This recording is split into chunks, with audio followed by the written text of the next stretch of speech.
Hello, my friends, and welcome back. Scratch. Thank you for being with me again today. Three important developments. I have three articles. All three come from Russia Today. Hold your horses. Hold your horses. They will use New York Times. Okay, so since New York Times is a believable and trustworthy outlet, the Russians just pass the information to us. All right. The first one has to do with the European Union peacekeeping troops in Ukraine. Those 200,000 people. Do you think Ukraine will receive it? Well, let's find out. That's the first one. And if they don't, what is the reason? Second one, the Americans tell the Ukrainians or Zelensky Stein about the troops, about the US deployment of troops in Ukraine. And the third one, it seems like there's going to be a NATO overhaul, restructuring of NATO, closing doors. Well, let's see what Elon Musk suggests he would do with NATO. And since Elon Musk is close to Trump for now, I predict they will get in a very bad argument in the near future. Trump and Musk. They're aligned, but I think at one point they will get in a verbal scuffle and they will part ways, angry at one another. This is my prediction. Now, let's start with the first article, and this is about the European Union's 200,000 troops requested by Zelensky Stein. This is from February 12, 2025. And let's see what's going on. European Union will not give Zelensky 200,000 peacekeepers, according to New York Times. A senior EU official has told the outlet that the bloc lacks the troops to fulfill the Ukrainian leader's request. Now, this is the reason. It's not about should we, should not. It's we can't. It's a yes, we will, but we can't because we don't have troops. So it's not about yes or no. It's already a yes. That's the implication. And the reason why we don't have the troops, it's okay. You got enough baboons that will go over there and risk their lives for money. That's one. And the second one right here is very interesting. How the imbeciles in Russia today, I will call him that way, call them Ukrainian leader. So Zelensky Stein is a Ukrainian, and he's the leader of the Ukraine, his nation. Wake up, Russia Today, wake up. But anyway, they have to say it that way. Why? Because, as you know, the Russian Federation is a multicultural country as well. So they don't want to rock their boat either. But we'll get to that soon. So they don't have it. That's the whole reason. Otherwise, it would be right there. You see how they already start from the third step? Not the first step is, hey, yes or no. It is already solved. We talk about details right now. And the details could be solved. And I guarantee you they will solve it. All right. Let's see what the Americans are saying regarding sending troops to Ukraine, shall we? Again, these guys from Russia Today, from the 11th of February 2025. Pentagon makes Ukraine troops deployment pledge. Now, a pledge doesn't mean that you can't turn around and say, I changed my mind, like the Americans and everybody else did it at least once in their lives. Washington will not send U.S. soldiers to the country, Defense Secretary Pete Hegseth has said. Okay, that's good news, I think. The administration of U.S. President Donald Trump has no plans, as of now, to send American soldiers to Ukraine, Defense Secretary Pete Hegseth has said, as Washington seeks to shift the burden of supplying Kiev onto its European allies. So this guy says, no, it's your problem, European Union. Yeah, I know, we started it, but you going to do it. And you're going to provide this. You don't have it yet. You will have it soon. Now remember this thing when people say, I have no plans. That is, I have no plans right now, but 1 second, 2 seconds, 3 seconds. I think I have a plan now.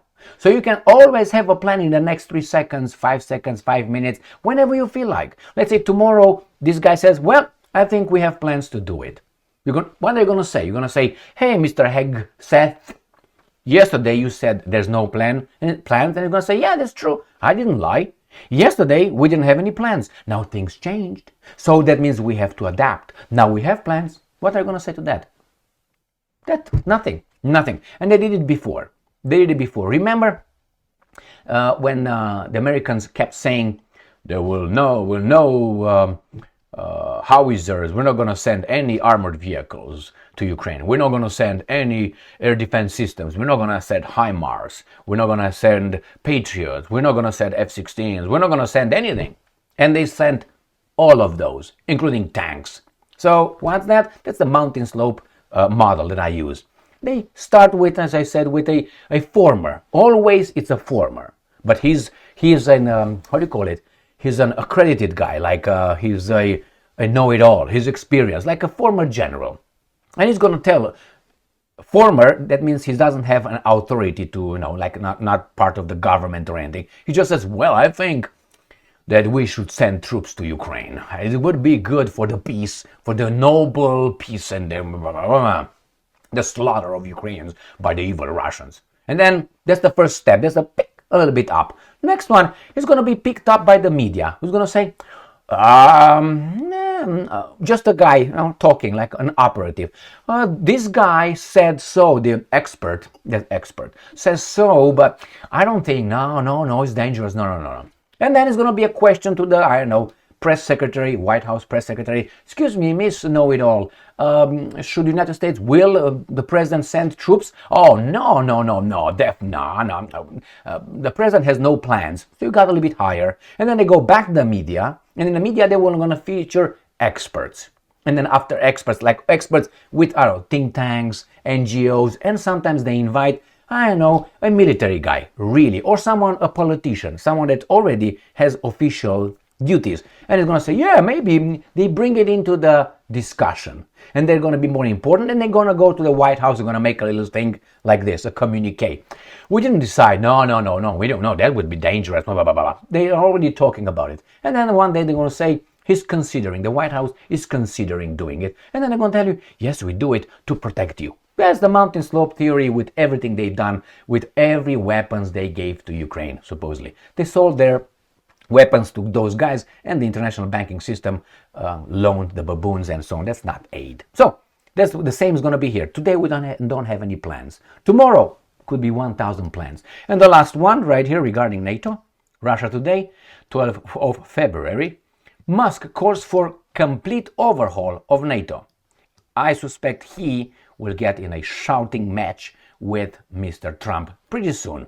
Not regarding this, regarding other things, but I think he knows his place. Don't attack the, perpetual victims, and you're going to be A-okay.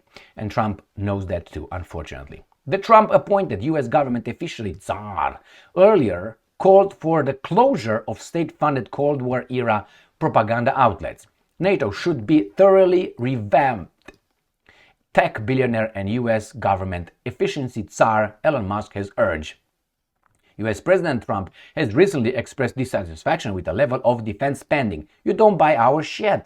For the boogeyman we and our media tells you he lives in the East, which he views as a drain of American resources. No, what do you sell? America sells weapons. That's what it does.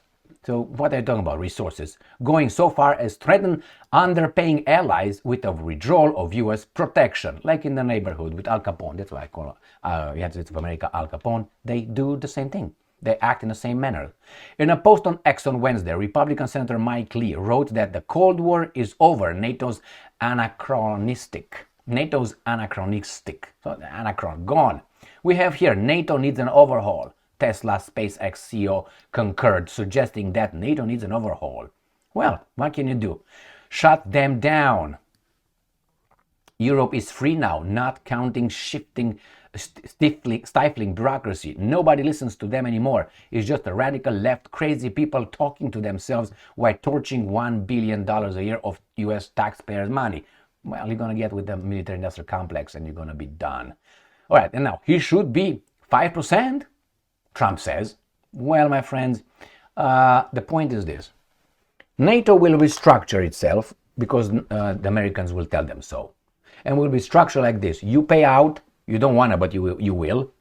You are under occupation anyway. You have our troops on your territory. You have politicians who work for us. You have the mass media bought by our mass media, our being the operatives. What are you going to do? Tell me what Germany is going to do, for instance, and France or Great Britain. Great Britain is ready. Pick me, pick me, pick me. That's how it's like a little dog wanting to be patted by the master all the time. And the master is United States of America. Who else? The little countries? They're owned. Who? You tell me. Italy? Not needed. I mean, you want to associate yourself militarily with Italy? I suggest you look into history. Things change. A culture slowly changes. Anyway, let's move back here. It's going to restructure NATO, and I think it's going to be not called NATO. It's going to be USA on occupation on the European Union. It's going to be called different, or maybe it's going to be the same thing, but as a structure, as a command, it's not going to be our alliance. It's going to be what actually it is. My group of baboons around me. That's it. As it is. I mean, de facto, that's what it is. They're not equal. I mean, the Americans are slapping around. It's my group that I will protect you from the other guy. And I'm telling you that the guy is very bad, bad Jerry. Yeah, very bad. Well, thank you very much for being with me again today. Stay strong, stay smart, look for the truth, and be just.